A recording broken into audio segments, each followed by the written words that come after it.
আসসালামু আলাইকুম এভরিওয়ান। তো ফাইনালি আমার স্প্রিং সেমেস্টার শুরু হয়ে গেছে।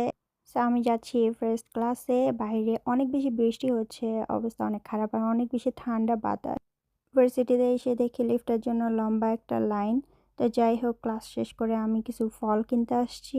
এখানে আমি কিনছি স্ট্রবেরি, যেটার দাম ছিল ৫,০০০ ওন। মালটা, এটার দামও ৫,০০০ ওন ছিল। ধনিয়া পাতা ২,০০০ ওন। অ্যান্ড বেগুন, এটাও ছিল ২,০০০ ওন। এরপর আমি চলে আসি একটা হালাল মার্টে। এখান থেকে বিফ কিনে, এটা ছিল ১.৫ কেজি একটা বিফ। এর দাম ছিল ২০,০০০ ওন। বাসায় আসার পর আমার বিফ খাইতে আর ইচ্ছা করতেছিল না। দেন আমি কোয়েল পাখি রান্না করতেছিলাম, যেটা আমার ফ্রিজেই ছিল, আগেই অর্ডার করা ছিল। সো এখানে জাস্ট আমি নর্মালি ভুনা করে এটা রান্না করতেছিলাম। এটার টেস্ট একদমই মুরগির বাচ্চার মতো। সো যাই হোক, আমার রান্না ডান। এরপর আমি এখানে একটু সাদা পোলাও করে নেই। সো আজকের জন্য এই পর্যন্তই। দেখা হবে নেক্সট ব্লগে। আল্লাহ হাফেজ।